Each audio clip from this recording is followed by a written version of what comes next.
Hey guys, thanks for joining me on my channel today. I know that it has been literally a month of Sundays since I've been on this channel, but realistically I'm being very gracious to myself by saying a month of Sundays. It's literally been 5 years since I've posted on this channel, and what you'll see is an update about what's been going on since that last video, and we're going to chat about where I currently am right now in life, so stay tuned.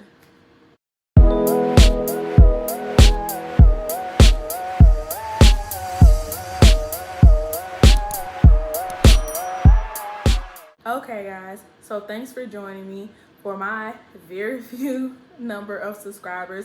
Thanks for coming back and just showing grace to me and getting back into YouTube and social media and things like that. Over the 5 years, I have done a complete brand overhaul. I have aged 5 years. I have moved countries, gone back to school, graduated, gone back to school again. A pandemic has happened. I have been in a relationship for 5 years, a new relationship long since that last one has ended, and here we are. So let me give you a brief rundown. So in my last video, I separated from the United States Air Force and I was stationed in the United Kingdom. Now I live in Washington, D.C., which I absolutely love, and I definitely think this is my forever home. I love it here. I love the work that I do. And now I am in graduate school. I think the last time I made a video, I was finishing like my CCAF in the Air Force, and I am pursuing a master's in public policy. And if you haven't already gathered where I attend DePaul University, and it's been great. I literally have nothing to complain about.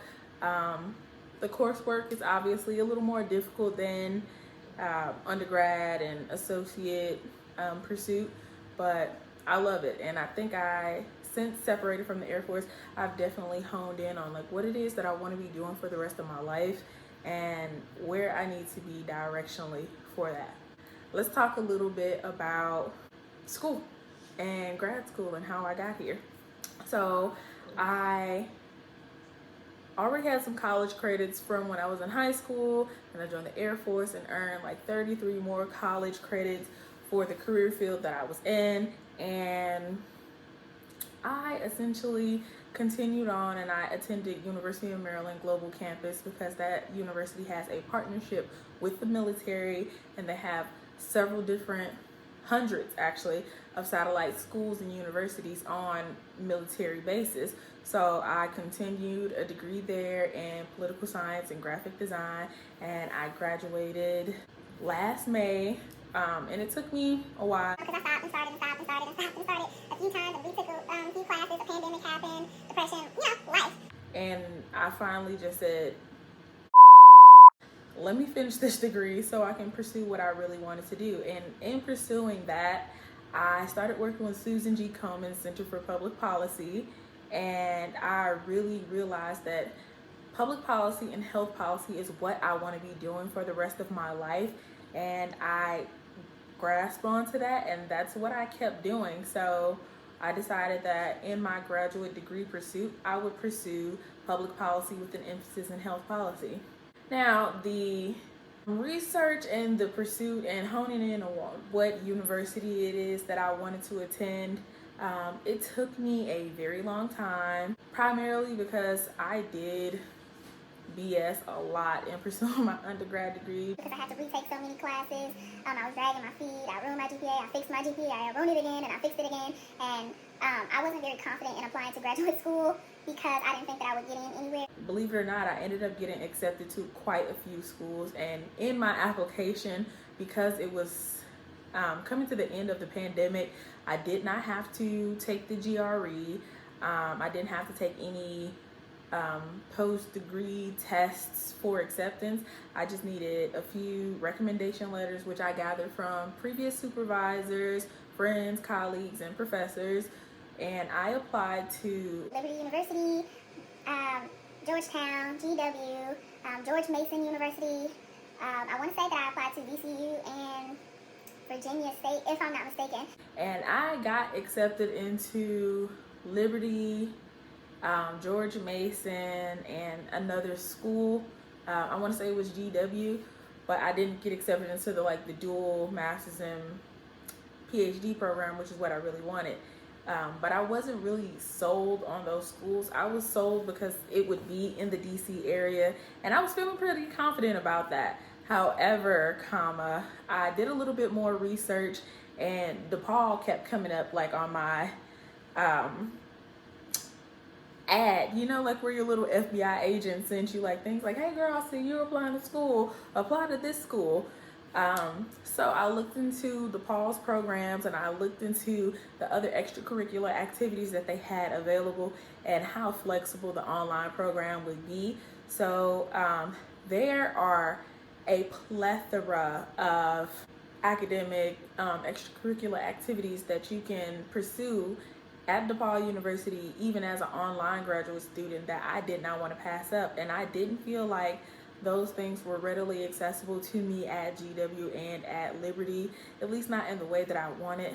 Especially, a thing that stood out to me was that they had a few courses that really kind of emphasized the type of health policy that I wanted to get into, and that was advocacy and policy. So I was very, very drawn in by those classes, so that's what I wanted to pursue. And I applied, and I don't know why I was so nervous about getting in, but I got accepted, and I immediately was like, oh, I'm so ready to dive in. So now it is literally the second semester of me being in graduate school, and it went almost how I wanted it to go. I started that in September of last semester, and I took 2 classes at a time because that's the pace that they suggested for me. But usually I like to challenge myself and take 3 classes at a time, but I paced myself and took 2 because I also got accepted into 2 other certificate programs, one being at Syracuse University, which is their Veterans Program for Politics and Civic Engagement, and American University's Women in Politics Institute, the We Lead Campaign Training Program. So I felt like 2 classes was right on par for me because I don't want to overload myself with the work that I'd be doing in these 3 programs. So I started those classes at DePaul, and they went great. I ended up not doing well in one class because I got COVID, and I just could not do the work. I couldn't bring myself to sit up and be sick and do the work. So I actually ended up having to retake that class, which I'm taking now in this semester. But I got an A in my other class, so I hope to also get an A in these 2 classes, as well as take a study abroad to Belfast in the summer, but I hope to be selected for it. I did apply, and I think this semester is going to be significantly better than the last semester, and I hope that I don't get COVID. For the program at Syracuse, I actually graduated and I completed both of those programs, or the program had 2 sections to it, and it was a ideation portion and a campaign planning portion. And I was very, very proud because I didn't think that I was going to get into both portions. Sometimes you can get into one part of the program and not the other. So I completed my certificates at Syracuse University. And one thing that I can say about this institution that I am looking forward to, I am strongly considering pursuing my PhD there because the program, the professors, the division in public service was top tier, and it was very veteran centered. So they had a plethora of scholarships, fellowships, and an entire institution dedicated solely to veterans who are looking to be involved civically and civically engaged and hope to pursue elected office, which I am. And there was a endless amount of resources, especially for pursuing executive degrees and a PhD. Also, my lecturers for this program was New York elected officials, including my lecturer, Grant Rear, Dr. Grant Rear, who I admire because he was giving me a wealth of knowledge, access, tools, and resources. So if you are a veteran who's looking to get into public policy and civically engaged in politics or elected office, I suggest that you apply for the Veterans Program for Politics and Civic Engagement for the next year's class. I think it will be opening it up again this April. So once you see that, go ahead and apply. The other program at American University, one of my girlfriends, Jacqueline, was in the program, and I saw how well she was doing in it, and it sparked my interest, so I decided to apply on a whim, and I applied. I applied, and I was accepted to the program, and it's been great. It's not over just yet, but I have learned so much. We have had the privilege and the honor of being lectured and hosted by Bessie Fisher Martin, Julie Russell, and some of our past alumni from this program have come back and advanced so far in their political and professional careers.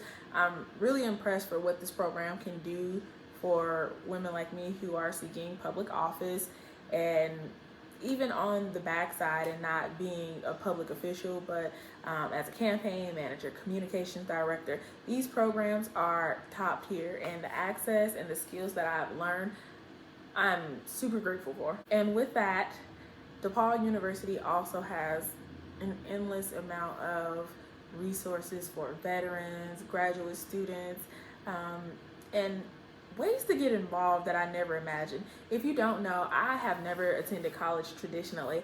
I was in high school and I went straight to the Air Force, and I went to school online. I'm going to school online again for graduate school, so hopefully my first experience with going to school will be when I'm pursuing my PhD. And I will definitely be considering DePaul University as well for my postgraduate studies, because my resources and the accessibility that I have to the professors in my department at the School of Public Service is literally bar none. And that's where I am in my academic studies and my academic ventures. So what I do recommend, if you're an undergraduate student who is interested in any of these programs, a veteran, a woman who's looking to enter politics, I will link all of these sites down below in the description box, and that is my life update. So for future reference, I do want to be clear, I will be doing my due diligence to stay current on this for 2023. I hope that I can be that beacon, that voice, and many other things for my subscribers and my future subscribers to come. So yeah, happy New Year's. Let's have a wonderful and prosperous 2023. Stay safe, protect yourselves, wear a mask, and good luck. Let's do this together.